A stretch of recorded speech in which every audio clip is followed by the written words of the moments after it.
On to the next one. Thank you, Sheena. Well, happy Aloha Friday, everybody. Another one in. How you, Kikwa? How you, bro? Another Friday already, man. That's crazy. Ooh, we got Friday Chris Allen goes so coming on. fast. And Keone and Tay Ooh. and Karen. Karen Patag is coming to Seattle for the New Wealth event. Opening. Yeah. I think Corey's supposed to be coming. Haven't bought a ticket yet. So let's go. Hi, Karen. What's the event? New Wealth. We're doing an event up in Seattle, a training event. And that's where Corey got his training. So he introduced me to their world. And then somehow I got suckered in or siphoned in and so now we're doing all kinds of stuff. It's good stuff though. It's fun. We train people basically how to get involved in fixing and flipping. Yeah, cool.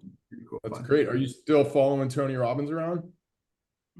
Still do the Tony Robbins thing, which is a lot. There's just a lot. There's a lot going on. Yeah, life is good. Corey and I just put 3 houses in escrow that we have in Makaha. Layla's like losing her mind trying to sort through these houses, but it's good stuff.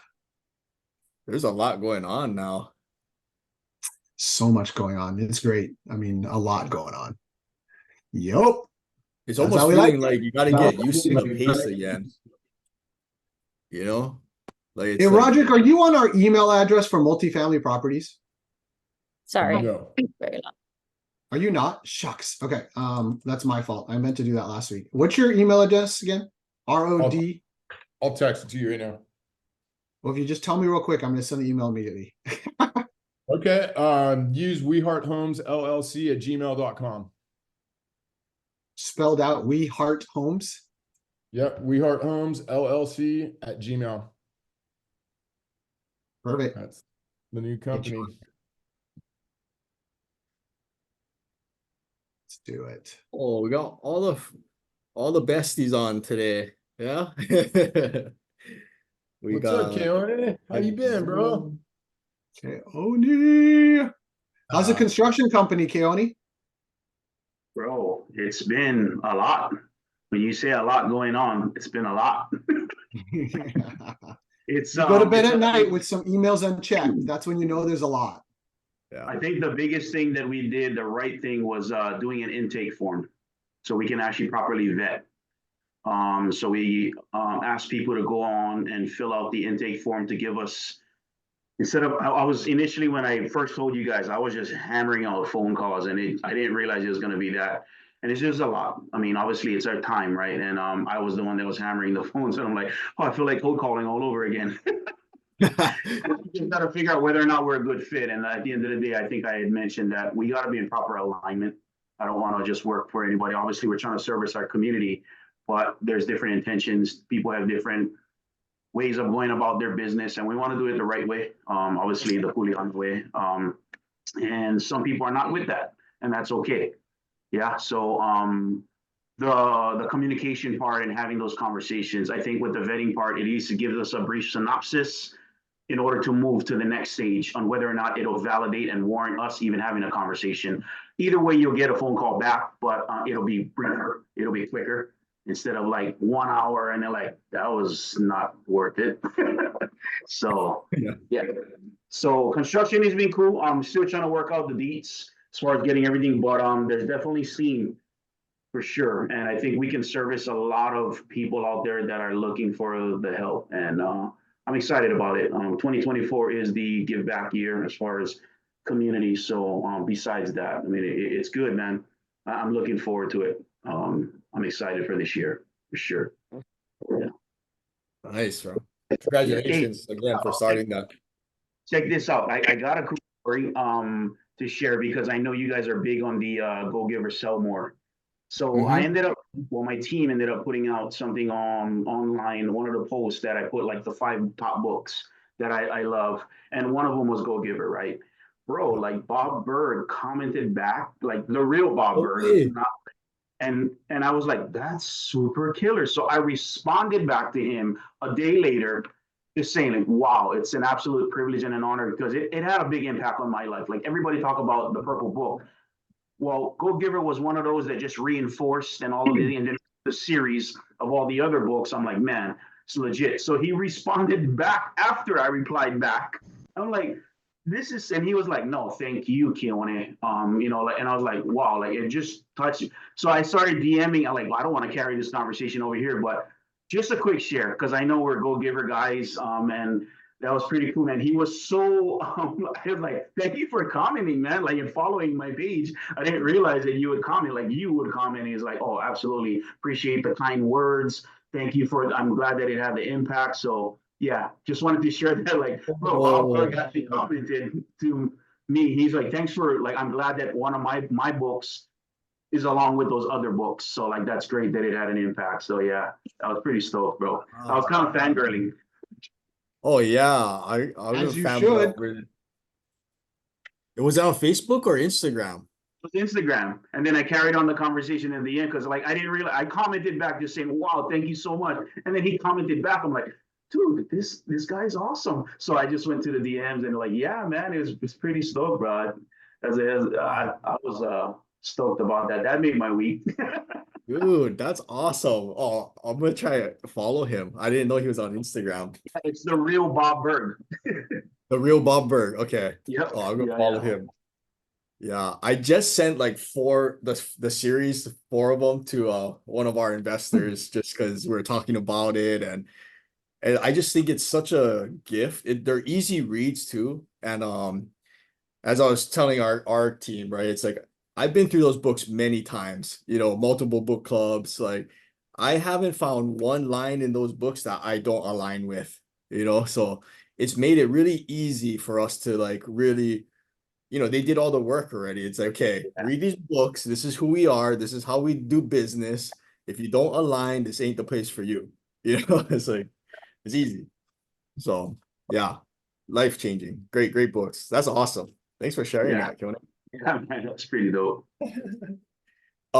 Actually, Roderick, so the Go Giver series is written by Bob Berg and John David Mann. Oh shoot, I only have the fifth one, but there's four of them. The red one, the blue one, Go Giver Sell More is the green one, Go Giver Leader is the blue one, and then Go Giver Influencer is the purple one. And actually, Keone, if you haven't read this one yet, it was really good. This is the Go Giver Marriage. Oh, sorry, it's hard to, I got the blur on. Can you see? I see him. I see it. It's called Go Giver Marriage, and it's actually about like relationships, and how to use the Go Givers kind of the teachings in your everyday, your marriage, your relationships. And it's great because it kind of ties the whole universe together, so once you read the first one, have you read that one yet? I have not, bro. I didn't even know there was a Go Giver Marriage. Yeah, so there's actually a fifth one, but this one Bob Berg's not on it. It's John David Mann and his wife wrote it. Oh, But it's like the same, like it's the same universe, so anyways. Thanks for sharing that. I'll go on Amazon right now. Grab it. Yeah, now that you guys are friends, maybe he can talk on Coffee Talk. Yeah. Ooh, Berg. what a great idea. Yeah. Yes, please. Oh, that's a great idea. Which one should I start with? Just the regular Go Giver? I haven't read it. Yeah, I would say, so- for me, I would say yes. And then go to the blue one. I mean, the green one. The Go Giver Sell More. Yep. Okay. Or start with the entry level one, the give little bit. Corey, That's what is the influencer one about? So the influencer one talks about like how you can gain influence as a go-giver, right? It's kind of very similar to the leader book, but some like we're going through that round with like three of our guys, Kane, Diedrich, and Joe, and Sheena's in that book club too. And now that I'm reading it, like that's their favorite so far, the purple one. My favorite is the blue one and the red one. I love all of them, to be honest. Yeah. But even the Go Giver sells more, like you were talking about Keone, yeah. It's like that because I used to hate the idea of sales, but I know how important it is to understand, selling and asking for business. But the way that they phrase it in that book on what selling is, it's like the best way to sell is to not sell, and Keone and I were talking about this about, raising capital. And I think I was like, when I raise money, like, and I'm talking to somebody about them investing hundreds of thousands of dollars with us, right? Like, if you feel like you're selling them on you, like you're doing it wrong already, like just stop. It should not feel like you're selling them or you're selling yourself or how good your company is. Like if it ever feels that way, like you're doing it wrong, stop, right?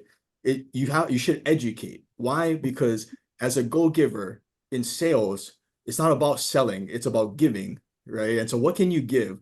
One, you can give your attention, you can give an ear, you can give consideration, you can give empathy, sympathy, help in other aspects other than the transaction.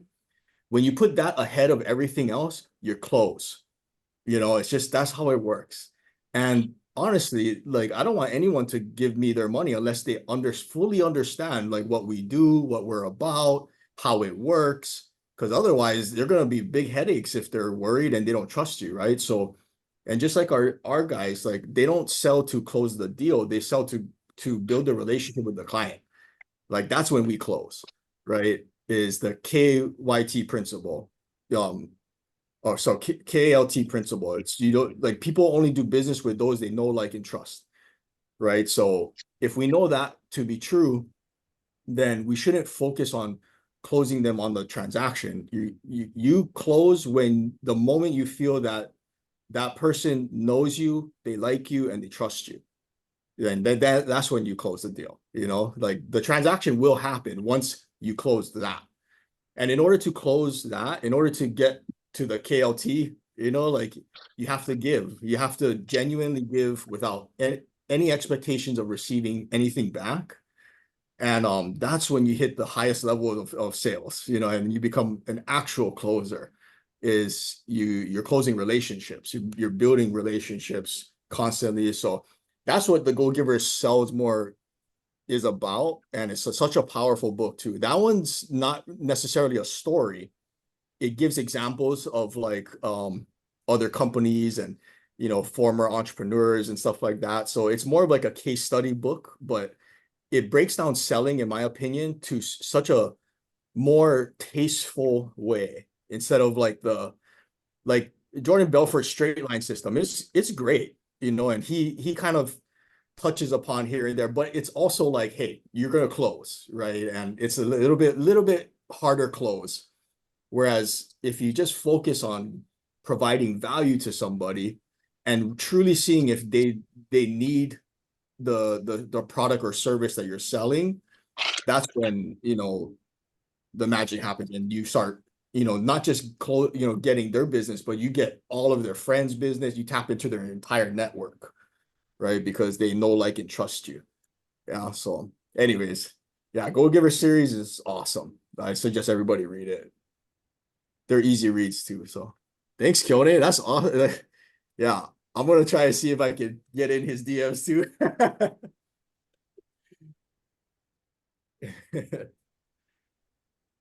All right, guys. Any leads, needs, and good deeds to share? Leads, needs. Hey, Corey, I got an investment property I can share with you guys. What's up, Kurt? Yeah.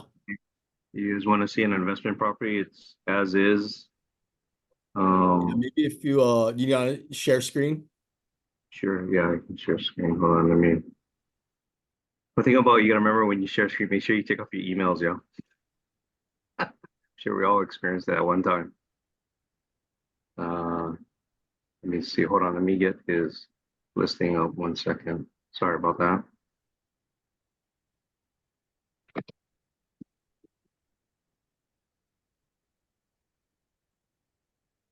Yeah, let me share my screen.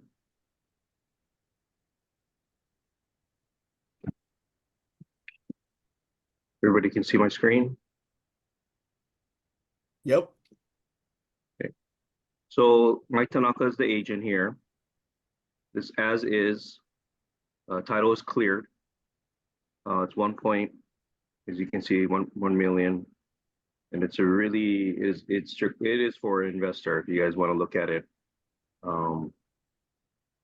If you guys don't know where this is, like Nuuanu side kind of thing. Mhm. And here's the property here. As you can see here, it is meant for someone to take it and fix it up and resell it or live in it, or you want to. What neighborhood is that? Is that Punch Bowl or is it? Punch Bowl, around Punch Bowl area, Judge Street. Here's the MLS number. You guys want to look at, take a picture or write it down, look it up yourselves. He's gonna have open house, so if you want to go check it out, 1 to 4. If you guys here on the island, talk to Mike.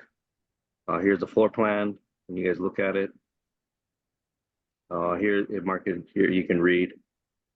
He has it at price reduction. And here's the legit.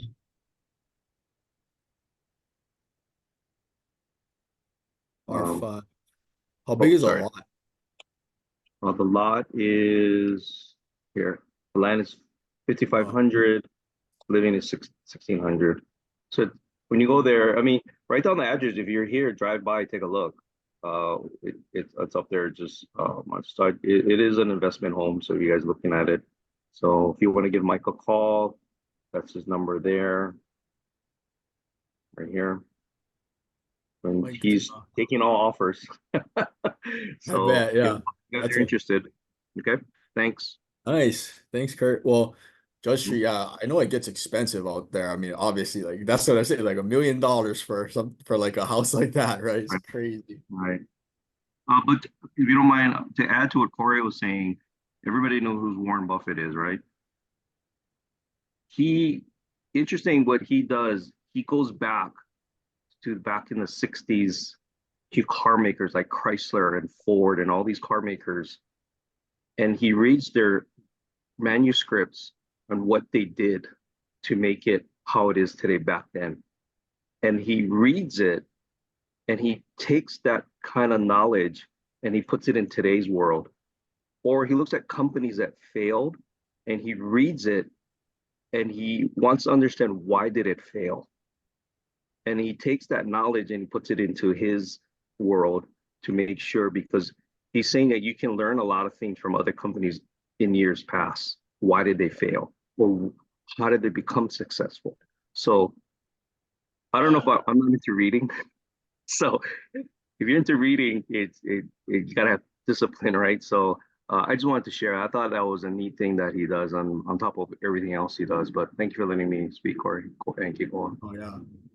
I love that. I don't know if it's just me or if anyone else does this too, but like I love those little documentaries on YouTube about like the rise and fall of Blockbuster, and like what happened to Blockbuster, like how did that die, right? Like could it have been prevented? And you can learn a lot, and going through it. Like they pivoted too late, right? They had the opportunity to even buy Netflix. They came into their office and they laughed him out of their office, right? So there's so many lessons to that you can take, not just from the successful companies that have changed this world, but even the ones that have not made it through. It's like, why didn't it make it through?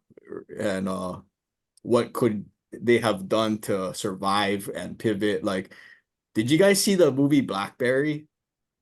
Oh, it's such a good movie. You guys should watch it. Blackberry. It's with oh man, who is it? I don't know his name. It's a great movie. It's a story about Blackberry. You guys remember Blackberry? What is that on? Is that on Netflix, YouTube? What is that? I think it's everywhere. You can buy it, rent it, whatever. It was out in theaters, but it flew under the radar. I watched it on the plane coming back, and when the guys were out here, when the team was out here, we rented the theater out at One Ala Moana, and did like a movie thing. And you know what, just like book club, like a movie, kind of like a watch party. Like you can have watch parties on Amazon and stuff. Maybe we put something like that together, you know, one weekend, once a month or something. We just watch a movie that has like is related to business and entrepreneurship, whatever. Because you can pull so many lessons from there, you know. And I remember, Kiko, you remember when we were in Tampa and we were walking somewhere, and then like there's a big building with the BlackBerry logo on top. I was like, wow, BlackBerry's still in business? Like what are they Oh, doing yeah. now? And then all of a sudden the movie came out. Like it came out recently, and it tells a story about like, you know, the rise and kind of fall of BlackBerry, and a lot of lessons in that one, you know. So yeah, it's a great movie. But yeah, thanks, Kurt. Thanks for sharing. Anybody got anything else? Any leads, needs, good deeds? Leads, needs. I need a coach. Yeah, what kind of coach? I need a Life coach. multifamily coach Oh. to help get this next big deal and put a team together. I got my underwriter ready to spread numbers on deals, but I just need some direction and like systems and processes, or I'm open. I want to go a little bit bigger, but I don't want to blow it, you know? You Are guys you got looking at ideas? one right now, Rob? What's that? Are you looking at a deal right now? No, I haven't. I would assume I need to start with an area, identify exactly what I'm looking for, and then go hard off market Yeah. direct. You know, try to get some sellers on the phone or postcards or whatever. But that's the thing. Like I need a little bit of strategy and a little bit of accountability, and I need a coach, man. I've had coaches my whole life with all kinds of stuff. I need a good coach. You guys got any ideas? Well, I know there's Rod, a bunch of people here that have different training. Kikwa can talk about it. I took Dave Lindahl's training. It was great. But he's on the East Coast too, so it's like I didn't really get to go to a lot of his conferences and stuff. But Kikwa, you have any that you want to talk to Rod? Because like I mean, I love Rod. Karen, do you think that Rod would benefit from our multifamily course that you took? Definitely. You have Rod, a you know Karen, yeah? Karen's on Maui.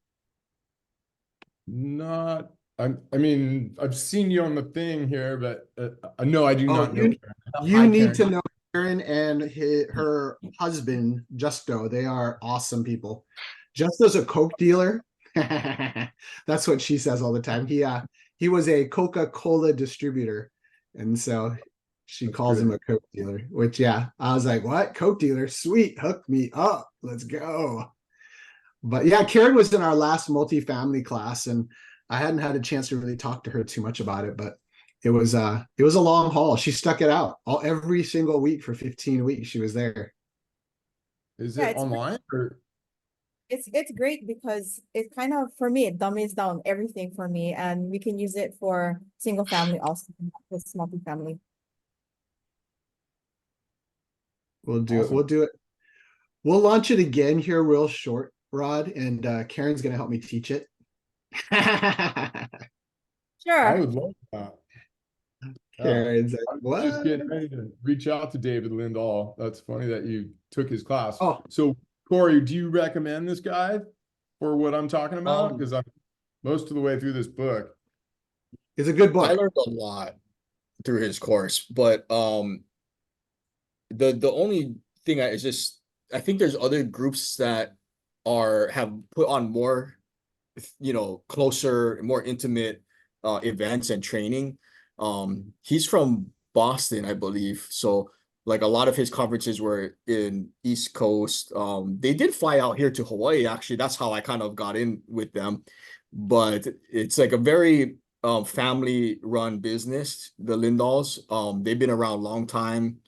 I know he actually I think Than Merrill was one of his students as well before they went and started Fortune Builders. So I know Than learned from Dave, and a lot of what great stuff I learned from Dave was understanding the market, market cycles and like that's where I really got like the top-down analysis kind of in my brain, and now it's seared into me where it's just fundamentals for me. It's like how to analyze a market, how to embed in a market, how to take a market. And then the multifamily side is great too, but I think there's a lot of great training out there. It depends on what I think you feel is best for you and what would be the right room to be in. Because Dave's conferences got pretty big. Like it was pretty big. Like it almost got too big where it's not as intimate anymore. I felt anyways. So, but I would still recommend it's better than nothing. It took me from not knowing anything about like multifamily investing to at least being able to hold a conversation, Yeah. Okay. Yeah, I did the Rod Cleef boot camp a couple years ago with Vince Gepping guys. We all went together, and I just need. I know all the stuff, but I just need like organized systems and processes for tracking the deals, accountability, direction. And Kiko, I would love to join your class if you have an empty seat, and I think I'll call Dave too and just start trying to put pieces together here. If you guys have any other ideas, please let me know. Rod, the other thing that we could do to help you is we could have, we'll walk you through it when you get your first multifamily deal. Let's just walk it through in real time, and that way it's totally customized to you. So, I mean, that's one of the best ways to swim, right? You just jump in and you just start flapping your freaking arms until you make sure you don't drown. So, I mean, you could do the courses and I mean, and I do that as well, but I find that when I'm in it, I'm more hungry and I know what to ask. Because otherwise you just sit, you listen, and it doesn't really apply. It's kind of like when you go to church, right? You hear something and you're like, yeah, that's all right. It doesn't really apply to me. But then 5 years later, you hear the same thing and you're in a different place in life, and all of a sudden everything makes sense, right? So it's like you kind of got to be in that season. So both, yeah, definitely go check out these different places. But before you spend thousands of dollars to go sit in a big conference room and fly over, let's do both things. One is let's start looking for a deal for you. I already told Octavio, add you to the list. They're sending out 3 multifamily deals a day right now in Vegas, Seattle, all over the place. So, and Karen's getting those right now. So, just find out. They come pre-analyzed. They're great deals. They're all 8 to 10% cash on cash. So choose one, and then even if you don't buy it, just go through the whole process of analyzing it, making offers, and that kind of thing. Done. That's all I need. I need deals coming across the desk. I need practice. Like, perfect. Do you have my email, right, Kiko? Yeah, I copied you in, brother. Try look. Okay. All right. You can hound Octavio and be like, get me on that damn list, because yeah, it's crazy right now. People who are smart are out there making offers right now before the market gets too crazy. Because as the rates drop, more and more investors are going to come back online. Now, more inventory is going to come available, right? Because as the rates drop, sellers are going to say, ooh, now good time to sell because I can go 1031 into something. So more is going to hit the inventory list, which then means more buyers are going to come out on the market. So then it's going to start that flurry of activity and prices will go up again. And we'll have bidding wars. I mean, even in the houses that Corey, Layla, and I have down there in Wakaha, dude, we're getting 3 offers, multiple offers on properties right now. Yeah. I mean, it's because it's damn good marketing, that's for sure. But I'm buying. Must be an agent. It must be the damn real estate agent. Yeah. Kiko, maybe check the chat because Rashawn and Teo is asking too. So maybe we can, we can do something for our Coffee Talk fam, get everybody going, and at least we can, practice underwriting deals as they come through, in multifamily, and just be second eyes, third eyes, four eyes, get reps, right? Get your reps in.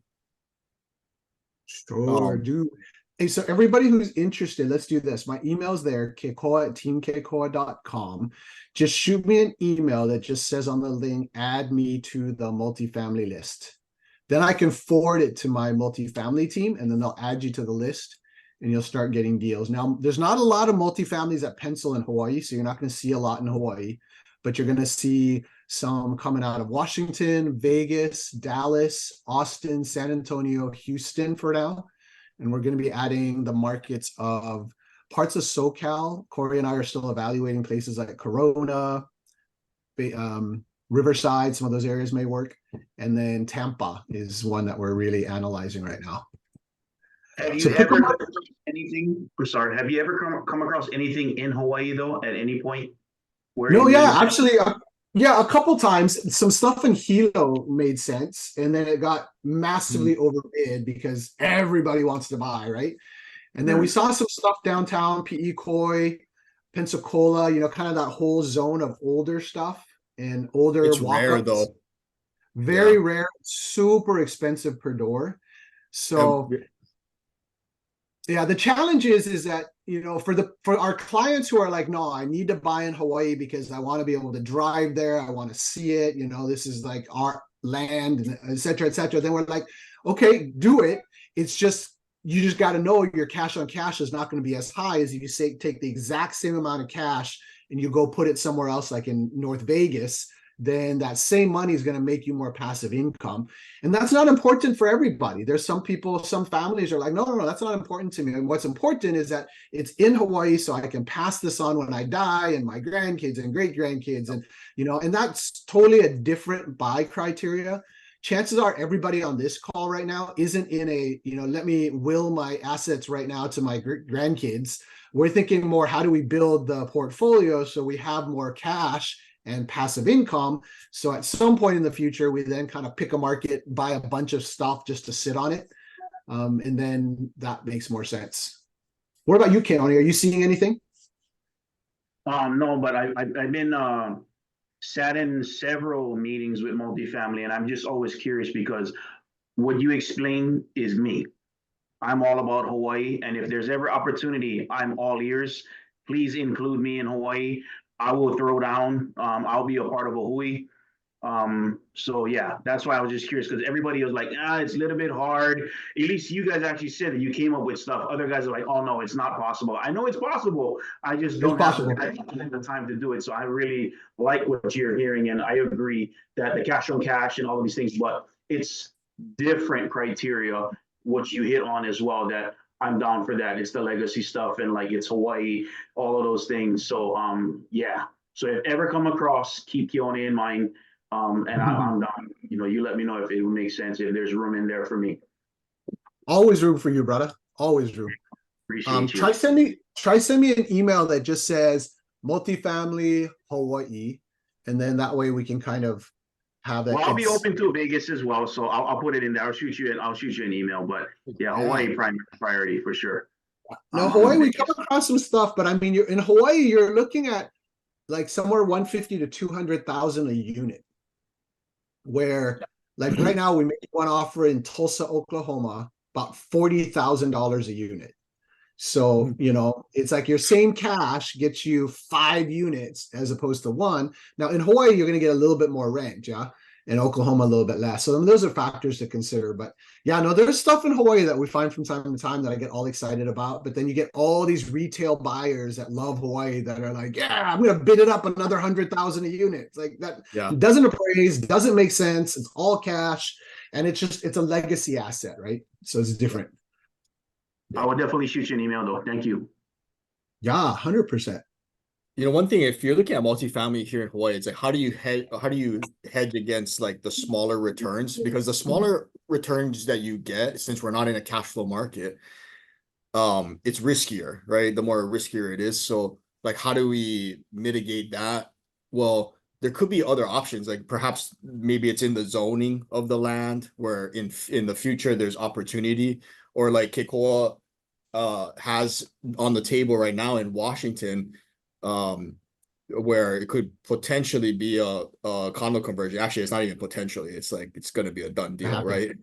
So like, and that can happen here in Hawaii too, like but that's just another option. It's like, okay, if something happens, like what is the secondary, a third exit strategy? What can we do to help mitigate, the risk of small returns?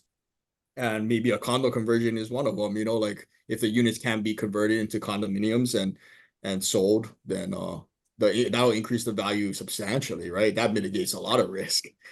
But anyways, hopefully we'll have a case study soon on a condo conversion. Yeah, should we throw it out as an option for this group in case anybody wants to come in, or do we want to hold on to this one? Well, that's up to you, bro. I'm always willing to share. I don't gotta play in every deal, Well, Karen knows a little bit about it. I mentioned it before, but we'll make it official here. So Corey and I are evaluating a project that I actually purchased from a distressed seller about a year ago, and it happened to be through a financial advisor. So if you're ever networking for deals off market, Rod, pay attention. Here's your free coaching. Talk to people like financial advisors, because sometimes the people who own properties have financial advisors who they turn to and are like, oh, I'm having trouble. And the financial advisor will be like, no, sell that thing. So that's the case here. This guy is somebody who I actually meet with from time to time. We're kind of in a little Bible study men's group together. And he called, he said, hey, my clients have to unload this. Their foundation's sinking, all kinds of stuff's happening. Tenants are moving out. Like it's a negative cash flow situation. And so we picked it up a year ago just to flip it. And partly just to build a relationship with the financial advisor. So we spent a year on it, stabilized the foundation, got mold out, roof up, painted it, looks good inside. And then last year, instead of selling it because it was in a great market, we decided to take a look at condominiumizing, something I've always wanted to do. For those of you who don't know what that word is, it's the weirdest spelling word, but it's condominiumize.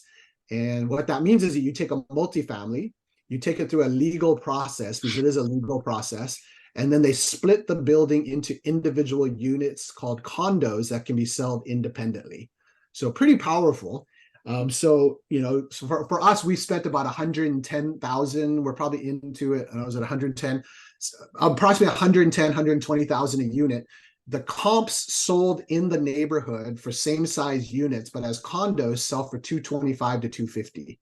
So we just doubled our money just by going through that process. And so it requires an attorney, it requires city approval, then it requires county approval, it requires formation of an HOA, it requires certain amenities to be created, and then also your CCNRs. And financing too, right? You were saying. Yeah, financing. So there's a lot of process to it. So it's not easy, but once you crack the code, like flipping a house, it's kind of like repeat and rinse, right? Or rinse and repeat. Or repeat and rinse, whichever way you like wash. So the fun part is that you can do this over and over again. And so this first one, I've been wanting to do it for years, and Corey and I have talked about it. We watched big guys do it in the Bay Area, and then it just became really hard in the Bay Area. But up here in Washington, kind of like where Tay's at in Vancouver, all the way to where we are at in Enumclaw, it's the city on the way to Mount Rainier. So everybody has to drive through this town, and we're in downtown Enumclaw, so super good location. And so the city's like, no, 100%, we need affordable housing. So please, do it. And I was like, oh, we're on a gold mine, because if it works for this one, we should buy up every freaking multifamily in the city of Enumclaw, But there's complexities, because one of the things that we have right now is a bridge loan, like a lot of us have. We did a bridge to get the financing and then the rehab. So we're in the property probably roughly 2.2 mil. And we could probably sell it for about 2.3, 2.35, walk away with 100K. So not a bad flip, right? 6 figures, so that's good. But if we actually condominiumize it, it takes our value up to like 3.2 million. An extra $1 million just by going through the process makes a lot of sense. So what we have to do is we actually have to refi it. So the bank that we're with, the lender, is like, oh no, we're willing to refi it if you don't want to sell it, and we'll put you into a different product, which then moves you towards being able to condominiumize. Because otherwise they don't really want you partitioning off the loan. So that's what we're doing right now. Super long story to say, we have till early next week to decide for sure, or basically, we're going to keep it, but we need to raise about 500,000 for the refi fees, the buy down a little bit of the equity, the legal fees, the HOA fees, the final development costs on the property, which is some of the amenities that people want when they buy a condo, like a playground, a doggy park, a nice laundry room, all that. Because when you have nice amenities, and people are like, oh yeah, I'll pay more for the unit, right? Because I get to live in this nice complex, and then we'll do the yard really fancy. So instead of rent ready, we're going to go more towards purchase ready, right? So if that's something of interest to you and you guys want to jump in, then that's something you can add to your resume. It should be a pretty short throw because we're going to try to be on market with all the units by June. And then at that price point, we should be selling all through summer, which is a good time to sell up here in the Northwest because, there's 4 days of sun. So we'll get those sold. And then by around late August, September, we should be out of the deal. So if that's of interest, shoot me a message.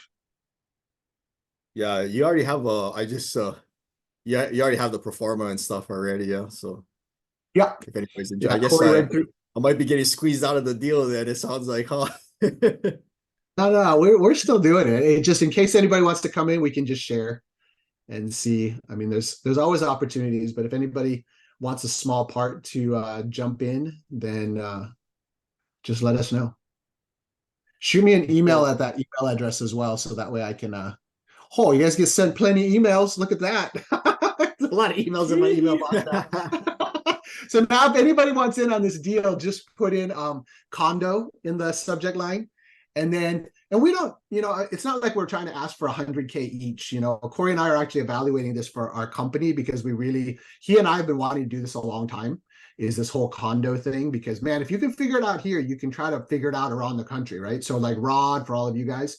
So yeah, so if you happen to have, a few $1,000 sitting around that you don't mind throwing into a deal like this and just being a part of the journey, then just let us know. It doesn't have to be huge, but we'll do a promissory note return like usual, and we'll be cheap like Keone, and we're going to offer you full 2%.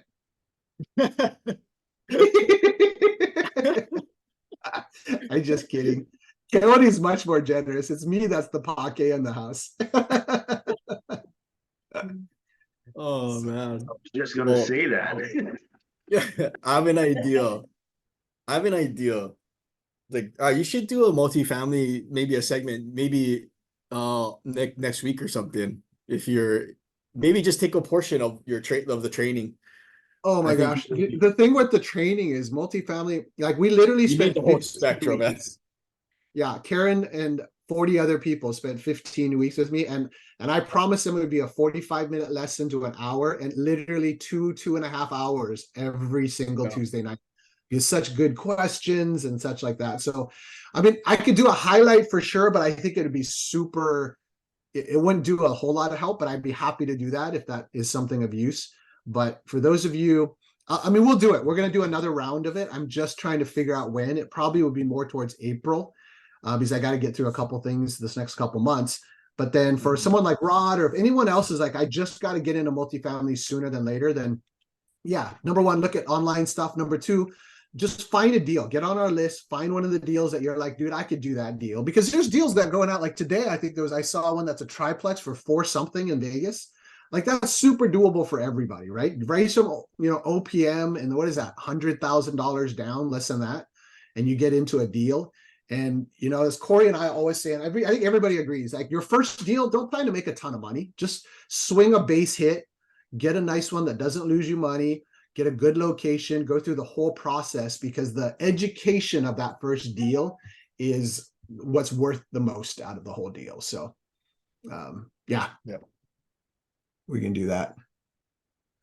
So anybody who's interested, just let me know. And then just let me know how much you think you want to throw in. So then Corey and I know how much to fund the balance. And this could be really fun. This could be a Keiko Capital coffee talk / Ohana kind of a group project. We've been talking about doing one. So what do you think, Corey? For like 5 years. I know, right? We keep talking about it. So we might as well do one. Well, we'll see if everybody's interested and stuff, but yeah, this is one we've been wanting to do, condo conversions. Tasha's asking if you need to have a board of directors. Association of Homeowners, is that the one? Because we do need to have an HOA, and you definitely do need to have a board for the HOA. Yeah. Yep. That's what you're talking about, Tasha? Yeah. Okay. Yes, absolutely. That's part of the attorney that we hired. They'll help us form a full HOA and all of those 50 billion pages of HOA documentation that you get when you try to buy into an HOA. So they create all that for us. That's the legal fee side. So the legal fee side can run us up to about $25,000 to $30,000. But again, 30, that's totally worth it if you can double the value of the per unit, right? So all costs to consider. And this first one, we may or may not hit a home run. Like it looks good right now, but again, on our first time doing a condo, so long as we cover our investors, cover all our debt, the lessons on this one is going to be gold, because then we go into the next one and we're like, oh, let's buy at this price, let's do this. And then now we know what to tell the attorney. And, you know, so next one's going to be smoother, but this one, we have enough margin that it's worth bringing in, you know, some friends. And I'm comfortable enough that I was telling Corey, it's like, no, this one, you know, we stand to make some good money, but at the same time, it's more just like, hey, what's the long-term play here? Like in any market, condominiumizing is a good strategy. Yeah. And it wouldn't hurt to have all of, you know, your guys' eyes on it to poke holes in it, right? And or try to at least. And what are we not looking at, right? Like who's going to be the end buyers of these units, and how do they get financing, right? Like those are the holes that we've already kind of poked, but perhaps there's more, you know, and that's how we get better. So yeah, it's gonna be a great learning lesson, great project. So are you talking about the condos here or in Vancouver? No, the one that we're looking at, yeah. Here on Oahu. It's in Washington. Oh, It's sorry. in Washington, Okay. yeah. Was I heard But condos? overall, I mean, we should be kind of being Okay. eyes for everybody anyways, right? Oh, okay. No, I think the last call I explained. So I've been doing a lot of research on the condos here in Hawaii. Yeah, a lot of lenders are not going to fund because of the hurricane insurance. So Yeah. they're not doing. So it's a big thing in Hawaii. So I thought it was in Hawaii. Excuse me. No, you're good, Oh, Kurt. but We that's a want to great do point. want to do Hawaii too. So it's just, I think that part of it is that when you do a first deal in a market where you have less resistance, it gives you more confidence, number one, but it gives you also the nice knowledge that when you go to a difficult market, you've got some tools to work with. So, I mean, when you start in a market like Hawaii, where there's so many things working against you, and development and DPP and hurricane and all that kind of stuff, you get really discouraged, and then you almost don't want to do that concept again. Yeah. So this is kind of a nice base hit for us in a market that sounds like they're like, yes, please, like doors open, create affordable housing. So yeah, we're in. You know, offline, you know, I got connections with the Washington State area to get the word out when your project is going. If you're looking at getting agents involved to help purchase your units, can help you get the word out through my contacts in Washington State. Perfect. Call us, right, Corey, just let me know. Love Definitely it. will. Thank you, Kurt. Thanks, Kurt. Wow, it's already almost an hour already. That went by fast. I wanted to kind of talk real quick on the market. I don't know, Chris, if you're available. What are you seeing out there? Because he has to watch the rates every day. He might be on the phone. He's always I just got off, but lock What's your up, brother? interest rates ASAP. Lock them? in. Yeah. So last week, pricing was amazing. You know, the 10-year treasury bond was, you know, down under 4%. And so I had 3 files that I knew I didn't want to float, you know, because when lenders try to float, you know, they can try to make, you know, more money on the yield, or they can risk it and make less money. It's just kind of how it works. So I locked all my loans last week. And then Tuesday, the market skyrocketed. And so rates ticked up a little bit. It's because of the strong jobs data that was released. So it's hard to say what's going to happen. I mean, I'm sure the rates are going to start to decrease, but is it going to be March? Probably not. It's probably going to be like the end of the year. It doesn't feel like, yeah, I don't know. The confidence is coming back, I feel. But once the confidence comes back, then there's more action. Perhaps prices may start to go up just a little bit on that. But I don't see how it's going to go up or how it's going to handle, because the inventory is still locked. People still can't sell their house. because they know that they're gonna have to buy something with still a high interest rate, right? So we're still in that zone where the inventory is still locked up, because some people can't sell even though they may want to because they can't afford a high mortgage. So the confidence is bringing more demand, but there's not enough inventory still. So the prices are like multiple offers is what we're seeing. And we're hearing that nationwide, actually, in many of the major cities. So it's going to be interesting to see how do they deal with that, because either maybe the housing market is just one of the industries, our industry is one of the industries during these times that are just, it's just going to benefit, tremendously from, depending on which side you're on, right? If you're a homeowner or looking to buy, it's not going to be good for you, right? Prices are going to go up. It's going to make affordability so much harder. But if you're an investor with a established portfolio and you're positioning yourself correctly in the last few years, like might be great times, So very interesting. As Sam said in the chat, it's election year and crazy shit happens all the time, and this is a kind of it's going to be a crazy election, I think. Yeah. It's crazy too, because, election year, it's like the Feds, like Jerome Powell, right? He doesn't want, first of all, he doesn't want inflation to come back like what took place in the 80s, right? He doesn't want that to take place. And so with the jobs data and just the economy data that's coming out, which I somewhat think that's kind of bogus, it's showing the economy is not that bad.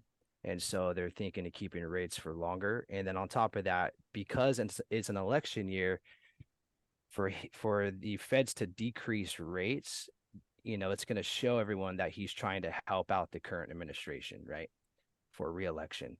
And so that's where he's not on either side, right? He's really just focused on the economy and really getting a soft landing.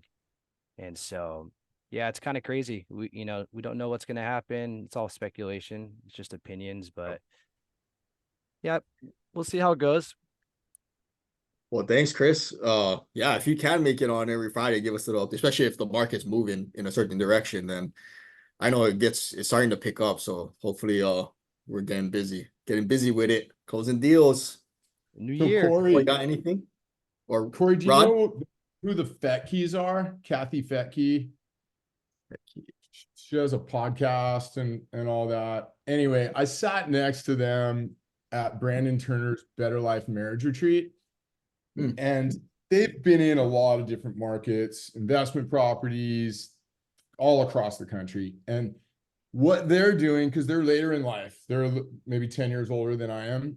They bought this land in Montana or Idaho or Utah, somewhere over there, and they're developing it. So they did a bunch of affordable housing in the middle, and then they did like super high-end houses all the way around it.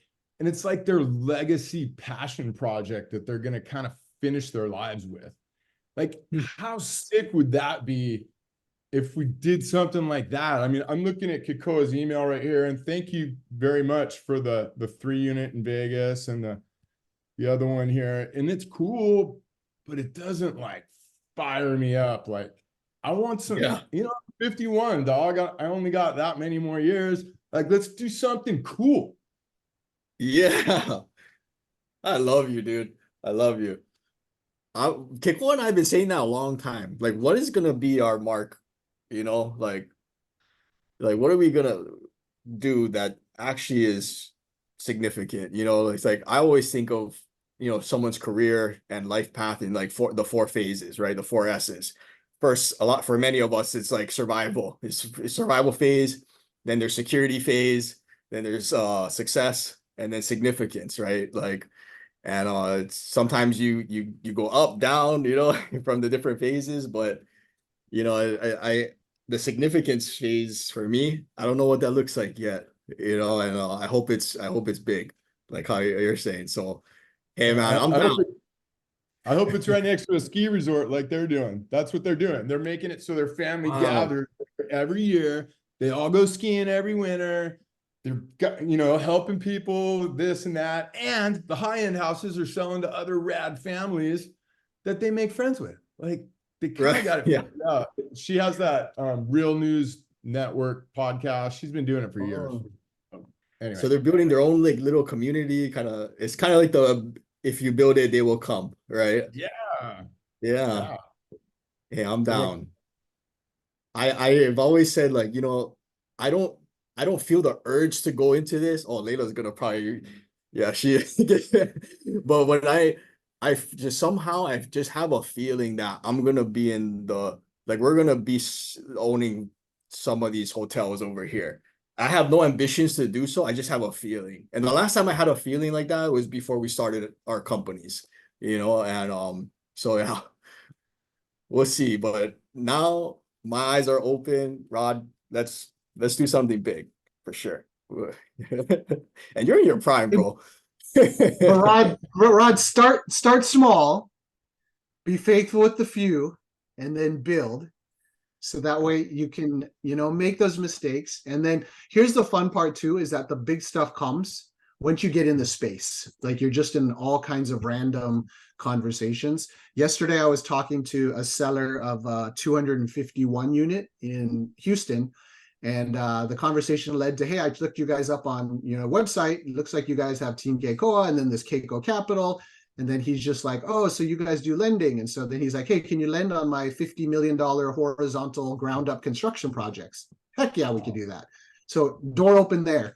And then as he got to talk more, then I was just like, hey, so what else you got for sale? He's like, bro, you know what? I've got this nightmare property I need to sell. Like, in fact, I would seller finance this. 600 units, 600 units, Tulsa, Oklahoma, all occupancy of 0%. So a total nightmare for him. B-class area, super nice part of downtown Tulsa. And he's like, the only reason that we had to vacate everybody is that a couple years ago, they had an ice storm, froze all the pipes. So they had to go tear out pipes all over the campus. So they had to kick everybody out, but they didn't care because insurance was going to cover the bill, including not only damages, but lost rent, right? So they weren't in a rush. So now they just got the insurance check. And he's like, you know what? The insurance paid for the whole thing. Like, I don't even need that much money now. I feel like somebody needs to buy this thing. Would you guys want this? And it's like, yeah, I think we could do 600 units. That sounds great. So just a story to say, start small, start with a fourplex, start with a resi, maybe go up if you got the finances because, your wife's a pilot and you're sitting on thousands of dollars around and you want to do like a 10 unit, start there. Just keep in mind that, you're 25% down, right? And then you're going to cover your rehab costs out of pocket unless you do a bridge. And so it's good to just start small because the fun part about multifamilies is once you've done a fourplex, it honestly doesn't matter if you add 10 more units or 10,000 more units. Like once you got the system down, it literally is the same. It's like the 160 unit we had, we jumped from basically small multifamilies to 160 and it wasn't that big of a deal. It was just, here's 3 floor plans that we have of all 160, 3 designs, you guys rock and roll, have fun, right? It doesn't matter. So now 600 units doesn't scare me because my next question was how many floor plans? He's like 4. So all I have to come up with is 4 designs and they'll do it over and over again, 600 times on 30 acres, which 30 acres is a lot, but it's okay because, I know how to do landscaping on 5,000 square feet. Same thing, just 30 acres, right? So just encourage you definitely as, do the big projects as a vision, a dream, a prayer, your legacy project. You're 51, bro. Knowing your energy, you're going to live to 151. Like you're going to bury all the rest of us. So let us let you help you get started right away. And I'd say buy now, buy this year, find something that's small in a location you don't mind visiting. So maybe it's Vegas, maybe it's Florida. You already have stuff in Florida. So buy something in Vegas. Who doesn't like to fly to Vegas? I mean, come on, get a tax write-off, go there. Karen's moving there. I keep telling Corey, we should buy the house next to Karen because she stole the house. Who buys brand new houses for $400,000? It's insane. Oh, Insane. Where is this? Esperada too, like the nicest What? area of. Oh, go Karen. It's in Magnolia Ranch, close to right across South Point Hotel. Oh, yeah. Yeah. super nice, really close to me, so it's going to be pretty solid. So Yeah. yeah, Well, just so sometimes it's actually easier when as you get bigger, like you're saying, Kiko, because you get economies of scale on your side, right? Like when you start to surpass a certain amount of units, so people get afraid. But like a lot of times, that's when like you don't have the personal guarantees, sometimes you're dealing with the real deal now when it comes to investors and the money.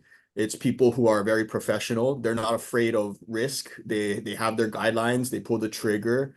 It's when you're sometimes when you play with on the lower end is like people when they get afraid, they become liability. When people panic, they become liabilities. Or sometimes they'll say, yeah, I'm in, and it comes time to write the check and come in, and then they're nowhere to be found. It's like, oh shoot. Right. So at the higher levels, you don't deal with that. A lot of the times, like everyone's professional, you got to show up. Yeah, and you got to have things, tight, and then you have economies of scale on your side too. So multifamily is a little different. I think when you get to the higher, the bigger numbers is, yeah, if you can close, a 12 unit or 14 unit, 20 unit, like it's kind of just rinse and repeat. If anything, it's on your side. You have the economy of scale on your side. So right on. yeah, so everybody join Corey and I. We're doing a deal. We're doing a coffee talk deal. Yeah. Oh, I love the chat. Thank you so much, Tay, for also putting it out there for the US review. You guys are awesome. Yeah. All right, So guys. maybe Well, like there should be a deal analysis or something. Kikwa, make like a not masterclass, but when you guys have all those numbers for that one deal, present it, yeah, and we then we haven't done can that all in a while. join. Yeah, Not we haven't during done- like Kiko talk, but like a special gotcha. one. Yeah, so for those of you who are We can interested learn and we can learn. yeah, on the Enum Claw one, when whoever shot me an email will send you the executive summary. So it's one-on-one. Then you can see how we do our executive summaries. Pretty straightforward, pretty simple. We do need to, we're going to pull the trigger. Well, I mean, we're moving forward no matter what. It's just who's going to be on board. So next week is when we've got to basically have the funds in place by midweek next week. So it's a pretty quick throw. So it's going to be more for anybody who's just like, oh, I was looking for a deal. This feels right. I have a little bit of money sitting around. I'll throw down. Then it's that kind of thing. But if it takes you too long to think about it, probably not the right timing for you. So don't stress. We'll do another one in the future for whoever wants to do another one. But this one just happened to come at the right time and something that Corey and I are literally. We can always refi out too. Like if somebody really wants to be a part of it, where we still have to close it on time. So we'll come in with the $500,000 and then close it. And then if somebody wants to play, we can kind of refinance the position out, I think. Oh yeah, that's a good What idea. town is it in? Where did you guys say it is? It's an Enum Claw. ENUMCLAW. Enum. ENUMCLAW. It's weird, yeah. Enum Claw. Tay. Vancouver's not any weirder, right? It's like Washington is all Indian names, but they spell them like Hawaiian names, but they don't pronounce it the same. So there's a massive new resort near Vancouver where Tay's at. It's called ILANI. ILANI. So in Hawaii, how do we say that? Ilani?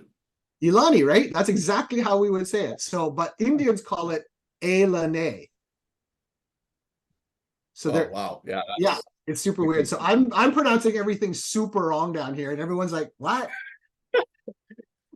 No difference than when people fly to Hawaii and they're like highway.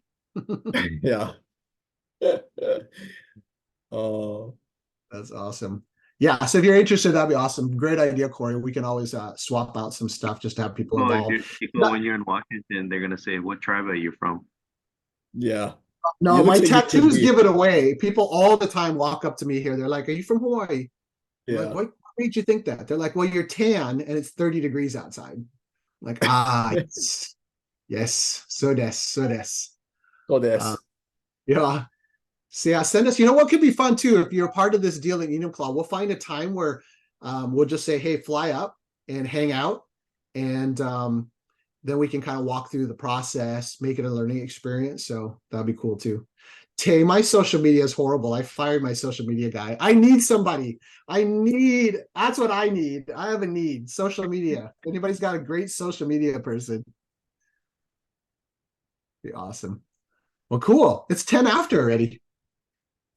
Right on, guys. Well, have a great weekend. Thank you so much for jumping on our call and yeah, sparking the great conversation as always. So have a great weekend. Happy Aloha Friday, and we'll see you guys next week. Hello, Thanks for everybody. everything. Everybody, have a good weekend. Have a great week.